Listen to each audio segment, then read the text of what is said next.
Welcome to the Overgivers Anonymous podcast. My name is Angela Mondor, also known as the Geeky Girl. In this podcast, we're going to be talking about some amazing things to help you get over overgiving. Hi, and welcome to this episode of the Overgivers Anonymous podcast. My name is Angela Mondor. I'm also known as the Geeky Girl.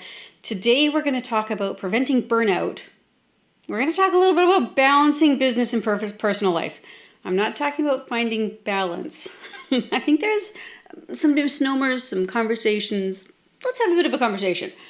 First and foremost, there is something truly special about us neurodivergent people with these wonderful brains, and we are very susceptible to burnout. So it's important more than anything, to me anyway, I know this is something really important to me, I know from other people as well, to be very mindful of what burnout looks like to us, because my level of burnout or my level of handling things until I burn out will be different than other people's levels as well. So thinking about that, managing that, number one, that's most important in my mind. What are the things that cause burnout? What are the things that contribute to a burnout? Even just a partial burnout, like it's coming and you can feel it. Now, I used to be not aware, and the inability to be aware caused the burnout to show up more often than it does nowadays. Now I pay more attention to things, I can see things coming, and it allows me to be able to prepare or to take action so that I'm less likely to end up in that burnout space. I will say that when I left corporate, the burnout that I sustained, the total meltdown that happened, thankfully I've never had another one like it, but it took me down for 5 days where I literally couldn't function, and then it took a while, even months, to recuperate after what went on. But I don't have that anymore, thankfully. I've never had one that big or that hard to get over, but I've had little burnouts along the way. So I'm going to share information about what works for me, and hopefully some of this stuff can resonate with you. Certainly, if you have ideas that you want to share, please share them. If you're watching this on YouTube, just drop the comments below. If you're listening to the Overgivers Anonymous podcast, you can always send us an email at clientcare@geekygirl.ca. Let's get to it, shall we? Okay. First of all, the things that cause burnout: overworking, inconsistent energy levels, forgetting to take breaks, forgetting to take our medicine sometimes. All of those things can lead to burnout, or even pieces of burnout. It doesn't have to be a full burnout for you to be burnt out, okay? Even little tiny burnouts, little tiny in your flow can really impact what you can accomplish in your business and your life. So when you're looking at the different pieces that contribute, think about all of the pieces, not just the things I just mentioned, but think about your sleep schedule, how much water you drink, the actual medicine you're on, is it working, is it not working? Your mental health, from maybe you need a psychologist or somebody to speak to, a counselor of some kind that's going to help you. What you eat, all of the pieces that contribute to your overall looking after of this body that you have, the brain that you're working with, all of the pieces can filter in and be parts of what's going on. And each of us will be impacted differently based on that information. So think about the way that the different pieces of your life are fitting together here, okay? So when you're working and you're thinking about how you're feeling, I often attribute it to an energy level. And I have different energy for different things. So I may have an energy that is unable to do, let's say, this kind of work where I'm in front of a camera or I'm with a client, but I'm able to be more introspective and focus on creating maybe a make scenario or some other automation, those kinds of things. It's a different headspace, a different energy that it takes to do something like this. So what's really important is to be able to get to a point where you can start to recognize your warning signs. And the earlier you recognize them, the better it's going to be for you in terms of how you're able to mitigate those burnout pieces that are coming. So there's some actionable strategies that you can do, and you can also build your business so that it supports both your success and your well-being when it comes to how things work for you. I told you about the big burnout, the time that corporate took me down. But I have had smaller pieces of burnout as well, where I have been unable to get moving after. Most recently, so it's not that it never happens, they just happen differently than they used to. So most recently, I had a mini little bit of a burnout at the end of our Neurodivergent Business Summit. I didn't anticipate what I would require to recover after that event properly. We had changed the way that we ran the program, the way that we ran the summit, and in that, I didn't understand, I didn't notice, I didn't think, I didn't anticipate. How's that? I didn't anticipate how that was going to impact my energy level post-summit. So after the summit occurred, there were a few things that I had to let go. There was a few things that I had to walk away from and say, this just isn't going to happen right now. Unfortunately, I had to take a seat back and say, you know what? I need to look after me so that I'm able to come back and be the presence that I need to be. One of those things was creating these videos. Once I had taken that time to be in the summit, I thought I'd be able to catch up on my content after, because I had so much that I needed to do before the summit. I thought, I'll do it after the summit's over. No dice. It took me too long to recover to be able to do this. So we've made a plan moving forward. Now, when I record content before our next summit, which is happening in September, I will record 2 months worth of content instead of one when I do it that time ahead of the summit. And that'll prepare me for looking after myself after the summit. So when you're looking at different pieces, it didn't take me all the way out. I was still able to function. I was still able to look after my clients, myself, my kids, my husband, my house. I was still able to do all those things, but there was a few bits and pieces that I had to say, that piece needs to be taken out, and this needs to be put aside, or I need to do this differently in order to fill my cup back up again, okay? So when you are constantly on, or when you don't decide, if you don't decide that I need to take some time for myself, guess what's going to happen? Your body will eventually take the time for you. You'll get sick. It's very clear to me that this is what happens, because I remember my younger self and working corporately and me working really hard. And even in the back of my mind, there was this voice that says, if I was sick, I could just lay in bed today. And guess what? A couple days later, I was in bed sick. Now, that's never the reason why I want to take a day off. I would rather take a mental health day where I'm not sick, but I know that I'm going to get this burnout piece and really be present and fully present in that moment so that I can still enjoy it. I don't want to be sick and take the time. So those are some things to think about as to how you can restructure that. Instead of waiting till you're sick, take the time ahead. Do what you have to do to look after yourself before it goes to the point where you're actually burnt out and now you're sick. So when I'm looking at recovering, earlier this was last year, I guess, I had back-to-back events that were coming and I didn't have control over some of them. We had the Hockey Alps tournament. Of course, we had just done Halloween for our big, huge fundraiser that we had done there. My nephew was getting married. There was a whole bunch of things that were happening back to back to back. And I didn't have control over a lot of those timelines, but I knew that was going to be crazy. So I booked myself a spa day for that Sunday, which was the very last day of that entire thing. And then I was able to take an entire day for myself at the spa, and it helped to nourish me, to fill me back up again, and so that I could get back into doing what I wanted to do. The trick in that was that when I was away for that spa day, I had no phone, I had no computer. I was literally off-grid. Nothing. My family knew, no communicado. I'm gone, right?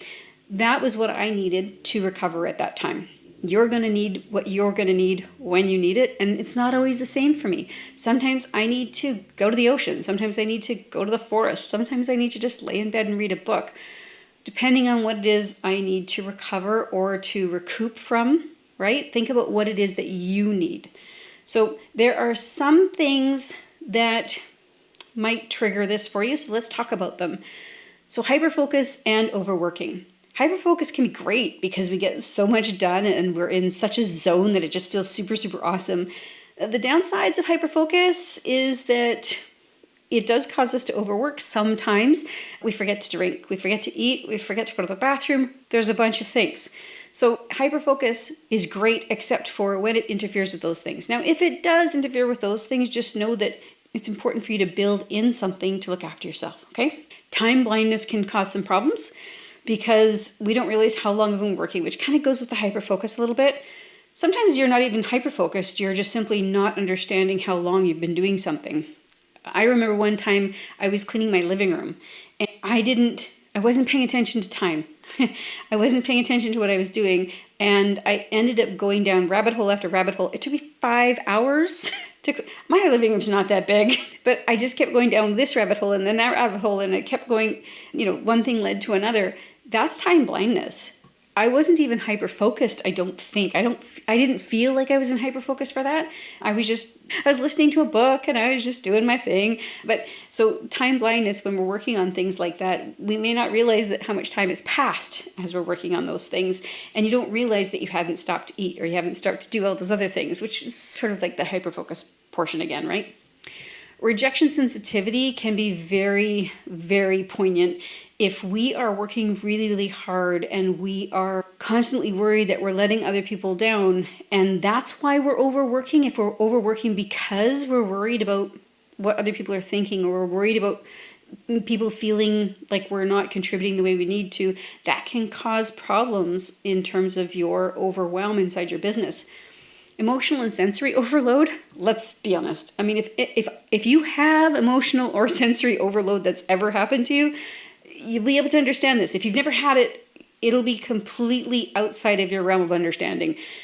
My husband doesn't get emotional or sensory overwhelm, and he doesn't understand it when I do, and I have to explain it to him because it just doesn't happen for him.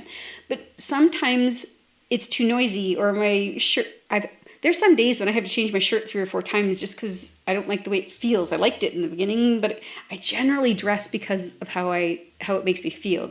What kind of comfort or what kind of feeling do I want that day?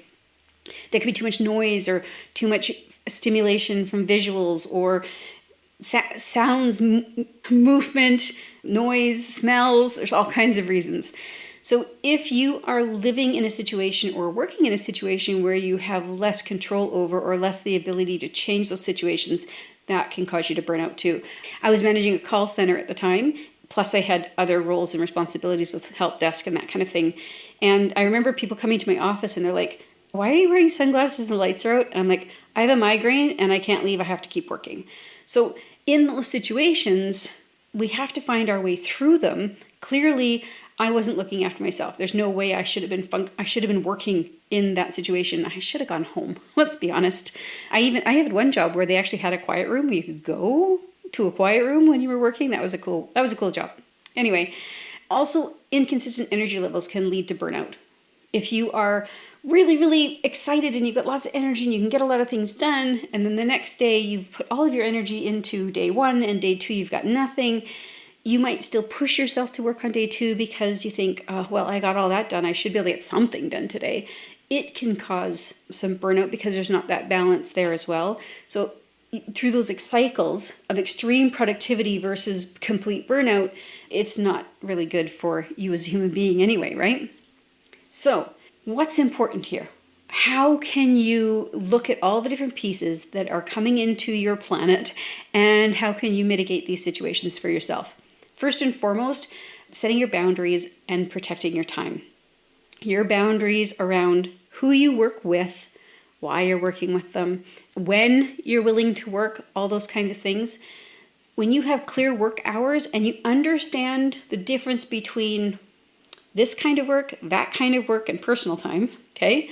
So the work that I do when I'm with clients versus the work I do when I'm not with clients, the work that I do for my clients versus the work I do for my own business, all of those pieces have different energy levels and they have different needs. And so it's important for me to make sure that those are blocked into my calendar in a way that is going to support my needs and my clients. So we use Google Calendars here. That Google Calendar is my boss. We use Acuity for all our bookings because then I can specify, here's the times when I'm going to let people book into my calendar and for why, right? What's the reason they're booking and how does that fit into my calendar? That's really important for us. I have had times where I've said, I will stop work at this time of day, regardless of what's going on. I won't start till this time. And those things fluctuate. In the summertime, my husband's a teacher, so he's off all summer, but we take what we call Freedom Fridays. So every Friday in the summertime, I'm not here. I'm not working. My husband and I are probably on a beach somewhere. So that's why it fluctuates between, there's different times, different seasons, different things that are working in your life and your business. So make sure you work it for yourself, okay? And then always try to work with your energy rather than against it. So there's going to be things that have deadlines, and you're going to need to get things done during those deadlines. And sometimes you got to push the envelope. Fine. Sometimes, once in a while, not very often. What's really important to take away from this is that when you're looking at your energy cycle and the work that needs to be accomplished, try to make sure that your high focus work happens during the times when you know you're more likely to have that kind of high focused energy.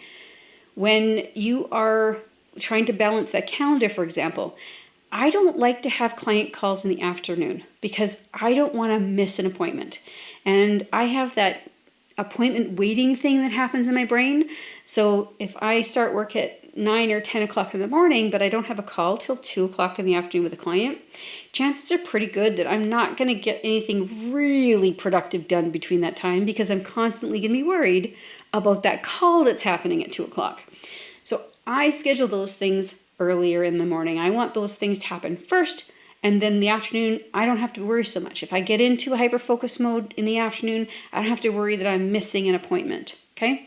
I also make sure that my appointments are scheduled so that there is a notification, especially if it's an odd appointment, like a doctor, dentist, eyeglass, something I'm doing for somebody else that, like tonight I have to drive my niece to work. And so that's an odd thing. So I make sure that when I put that in my calendar that there's a notification that shows up to say, hey, guess what? You've got this thing coming. And then that way it'll alert me like an hour before or half hour before, depending on what it is. So that I'm like, oh, that's right. I don't want to forget about that thing. So you got to look at what are the tools that I can use to support myself and my brain and the way it works. You also need to prioritize your rest and recovery. Make it just as important to get to bed on time as you do to get it to a meeting on time. Your rest is essential for your brain, and make sure that you are looking after yourself and supplying your body with the right nutrients. I don't know about you, but I have a hard time eating lunch. Mostly it's because if there's not something quick and easy, I go to the kitchen, I look around and go, it's too much work. I gotta go back to work. So for me, meal prep is important. Making sure I have something that I can easily eat midday, and it doesn't even have to be I generally don't like a meal midday. I'm more of a grazer, so I like to have a few things I can graze on, but it's never a big deal for me. I just don't want to get a whole big meal in the middle of the day. But I need something that's quick and easy to grab that is also nutritious, because although I love to snack on sugary things, it's not good for me to do it all day. Just for my brain and my body. So movement, hobbies, creative outlets, all those things are really important when you're looking after yourself to make sure that you're supporting yourself and your body and not contributing to those burnout things. So you can say to yourself, you know what, I'm going to take one day off a week to do no business related activities, which is like the Freedom Fridays in the summertime. For me, my Fridays are a lot less structured and organized all year long. So I don't take any client calls on Friday. It's typically time for me to work inside the Geeky Girl business as opposed to on other people's businesses. And so it's a more relaxed day generally, but in the summertime we go out. So you can choose to build your schedule any way that you want. Even if you've always had your clients completely able to use whatever date and time in the calendar that they've wanted, it's totally okay for you to change. And if it changes even further, it's totally okay to change again. So even if I decide that I don't like my layout of my calendar and it's not serving me well, I have the power to change that. My clients are going to be totally okay with it. I promise you, I've done it a few times. My clients have never complained. And so you have the ability to move these things around and make sure that it works for you. So when we are looking at preventing burnout, it is important to find some rhythm, not balance, some rhythm between your business and your personal life. Make sure that you're taking time to look after yourself. Not just look after your family, not just look after your pets, but looking after yourself as well. It is really important for me to get the amount of sleep that I require, and so I make it a huge point to go to bed when I go to bed. And I tell people, okay, I'm gone. And even though I'm going to bed to go read, I'm taking that time to decompress, to relax, to get into the place where I can go into sleep properly. So when you're looking at this, what does that rhythm look like for you? And it's going to change ages and stages depending on what's happening in your life. If you've got little kids, or if you're looking after elder adults, or if you have pets, there's lots of different things that can impact the way that your day/life works. But make sure that you're looking after yourself. And from there, you will be able to, you know what they say, fill your own cup first and then you can share. Make sure you're looking after yourself. Set your boundaries. Make sure that you're working with your energy. Make sure you're putting tasks in spaces that make sense to you, and give yourself some room on projects. Sometimes that can be the hardest part. And always, always, always prioritize yourself and your recovery time, and make sure that it is just as important to do that as it is to do the things that you have to do for your clients. I hope you have a fantastic day and that you were able to take a few bits and pieces out of this. Hopefully you won't experience massive burnouts. They suck. Little tiny ones we can get through, and hopefully you can find ways to see what's coming ahead so that you can say, oh, you know what, that's when I'm going to have trouble. I know I need to work in some more rest and recovery. Okay, take care of yourself, and we'll talk to you next time. Bye for now. Thank you so much for listening to the Overgivers Anonymous podcast. Your support means the world to me. You can find show notes for this episode and other goodies at overgiversanonymous.ca. And if you enjoyed this episode, or you enjoyed the podcast in general, why not join us in the Overgivers Anonymous Facebook group, where you can connect with overgivers from all over the world. Head on over to geekygirl.ca/group.